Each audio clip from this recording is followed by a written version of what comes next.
in a Philippine car landscape filled with sports cars, pickup trucks, endless crossover SUVs, and now new energy vehicles. Does the Mirage G4 still have what it takes to be relevant and maintain a bestseller for Mitsubishi Philippines? What's going on, guys? Roy Robles here from Zigwheels.Ph, and today we're taking a first look at the 2025 Mitsubishi Mirage G4.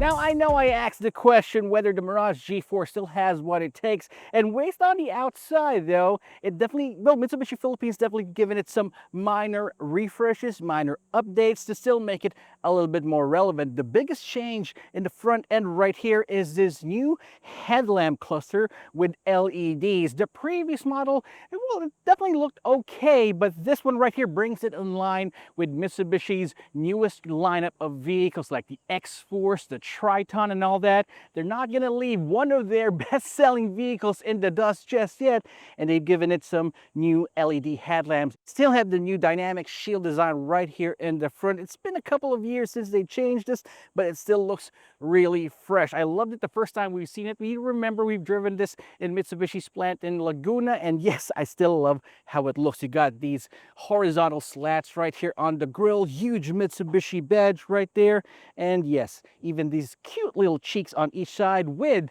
halogen headlamps. I absolutely love the combination of white LED headlamps and yellow fog lamps. You know the deal here at Zigwheels Philippines. That contrast look is just chef's kiss for me. Right here on the side, it got a couple of details that have changed as well. Gone are the old alloy wheels. Instead, you got these 15-inch two-tone machined alloy wheels with the same tires right there, 185/55 R15 tires, and you get the same look. Basically, no changes right here on the side. You have repeater signals right here in the side mirrors, but apart from that, yep, still same old Mitsubishi Mirage that you've seen on the streets and on the road. I mean, why change something if it definitely works, right? Right here in the back, you've seen one of the biggest changes here as well. Check this out. If I turn on the headlamps right here, you see this L-shaped tail lamps in the back. Is this the return of the Lancer L-Type back in the 70s or 80s? I think so. I mean, look at that. It definitely looks like a callback to the old Lancer L-Type, and we see it right now in Mitsubishi's best-selling sedan as it was in the past. Now it is here in the press, and you still have the same Mirage G4 badge right there and nothing else. You won't be getting any, trim badges like GLS, GLX, or GL. You definitely won't be knowing what it is, except of course for these a few trims right here in the back. Still have the same diffuser look at the bottom, and on each end reflector signals. If you want to open up the trunk, let's press this button, and it's not opening. Hold on. If you do open the trunk, once you have this unlocked, it's my fault, I didn't have it unlocked right there. But once you have it open, you have access to all this space on the inside right here. You won't be able to fold the rear seats flat though, but that's no problem to get 425 liters of space here in the back, more than enough to bring all your week's groceries with your bags, with your gym clothes. And I think you're in your running era, you could put all your stuff right there in the back as well. Overall, the look of the Mirage G4 isn't revolutionarily changed. I mean, nothing's changed about it. In the first place, it's not one of the prettiest cars on the road, but it is a bestseller because of not how it looks, which, by the way, looks all right to me, but because of how it performs, how it feels on the inside. So let's take a look at the inside and see what we can find, what changes there are, and take this for a spin as well. All right, so we're inside the new 2025 Mitsubishi Mirage G4, and there are absolutely no changes on the interior, which is all right, because this is definitely something that everyone seems to be buying, despite the fact that it is not, well, Mitsubishi Philippines also admits it. It's not the fastest.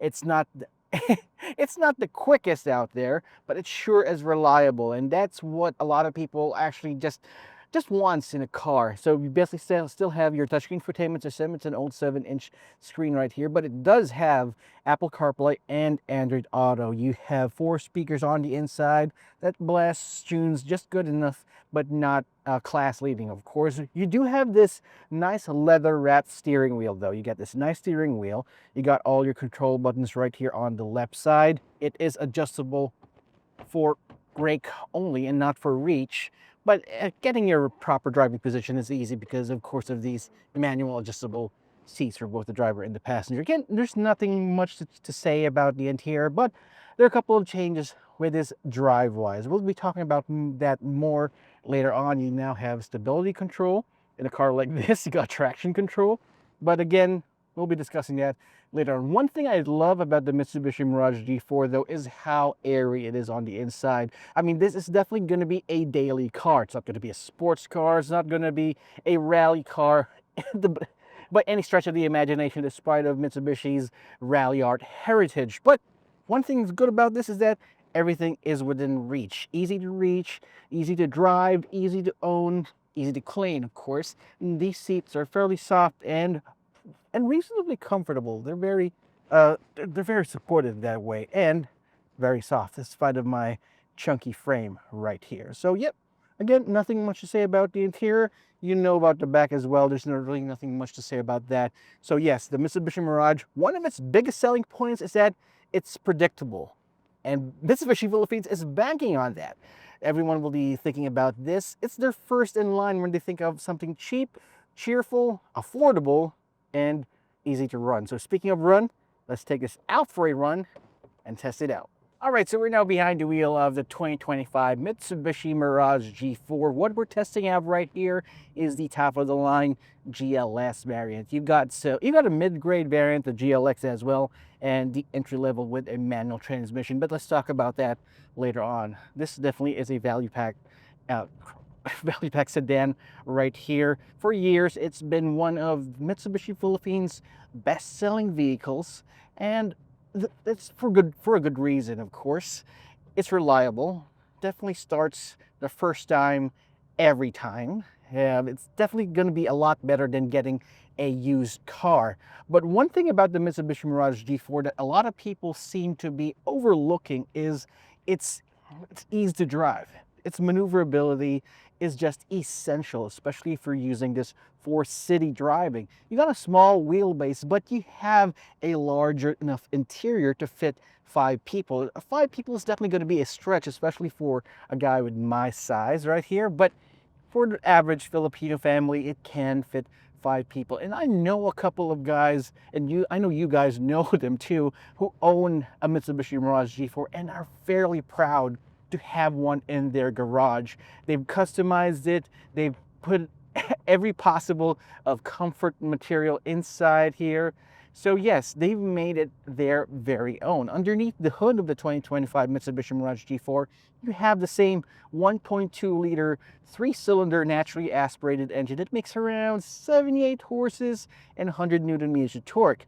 Now, if you're thinking that that doesn't sound like enough power, well, you might be right, but the thing is, it's mated to a CVT, or continuously variable transmission, which Mitsubishi has perfected over the years, and I gotta say, it's fairly smooth. You won't feel any shift shock at all, especially when driving. This is something that you would definitely be needing, especially if you're driving around the city like this. I mean, it's hassle-free, effortless steering and maneuvering. Suspension-wise, you do have your standard McPherson strut here up front and a torsion bar rear suspension over there. Now, one positive that you have with this engine and transmission setup is fuel economy. The last time that we tested a Mitsubishi Mirage G4, we were able to get stellar fuel economy. 12 kilometers per liter in the city, 17 on the highway is nothing to sneeze about. At this day and age where petrol prices are just that erratic, you need something that you can rely on, that you know is going to be pretty fuel efficient. And this is it. This is him. That is it. Yes, definitely. Now, when it comes to noise, vibration, and harshness, Well, don't expect a lot from the Mitsubishi Mirage G4 because it's just a subcompact sedan. Not a lot of people are actually expecting a lot when it comes to the NVH levels of this car. You're not going to achieve luxury levels or even electric car levels of quietness inside here, but it's fairly quiet, I gotta say. I mean, you still have a 3-cylinder engine under the hood, and whenever you start this up, that 3-cylinder MyVec engine does act and seize up characteristically for a 3-cylinder engine. But once you get along on the road like this, you barely feel it at all. You might feel a little bit of that shake whenever you're on idle, but that's just normal with a 3-cylinder car, and a lot of people don't really care much about that. I know I don't, but yeah, that's something to think about if you're considering this particular Mirage G4. Safety features of the Mitsubishi Mirage G4, pretty much the standard same features. You got dual airbags, ABS with electronic brake force distribution, but now it's got some upgrades as well. You have stability control. So active stability control in a small car like this is definitely something that's, well, I wouldn't call it a game changer, but it's an additional safety feature that you would definitely feel, especially if you're driving around some very unpredictable roads in the city. I mean, yeah, you get a lot of rain, you get traction control for that, but when it comes to trying to avoid road hazards, road incidents, as long as you drive carefully, you've got the active stability control of the Mitsubishi Mirage G4 as well to help you out, keep you and your family safe. Pricing for the Mitsubishi Mirage G4 starts at 786,000 pesos for the entry level with the manual transmission. That's right, this car still has a manual transmission. One, I think for me at least, one of its best-selling features, or it's one that really adds its appeal, is the fact that you can still get a sedan with a manual transmission in this day and age. So if you're looking for that, the Mirage G4 GL is there for you. You even have the GLX model that starts at 841,000 pesos. That adds the CVT with that. And here, the top of the line GLS model is available at 930,000 pesos, and you get all of these features. You got the engine start stop button. You got the rear camera right there. You got all the traction control and stability control features right there. Everything that we've discussed today during our walk around or first look, you will get for just 930,000 pesos, and that's not even including a lot of Mitsubishi's deals and promos. There's got to be a lot of them, trust me. And the fact that this car still made proudly in the Philippines is something that you can be proud of. I mean, sure, you do have a lot of options available there for you, but the fact that this is handmade by real Filipino craftsmanship, and it's pretty nice inside here as well. I mean, it's not cheaply made at all, so that's something to be proud of too. There you have it, boys and girls, the 2025 Mitsubishi Mirage G4. With all the changes that Mitsubishi Philippines put in the Mitsubishi Mirage G4, it definitely does put itself still in the conversation of what is the best car to buy if you're a first-time car buyer, if you want to use something for your business, or just simply something that you want to take every day. It's a simple, affordable car that starts for the first time every time. So if you're sick and tired of getting a used car, wondering when it's going to break down on you next, this is the answer to your question. But what do you think? Drop me a comment in the comment section down below, and while you're at it, subscribe to our channel and hit that notification icon so you wouldn't miss all of our videos. Thanks so much for watching. This is Roy Robles from Zigwheels.Ph. I'll see you guys next time.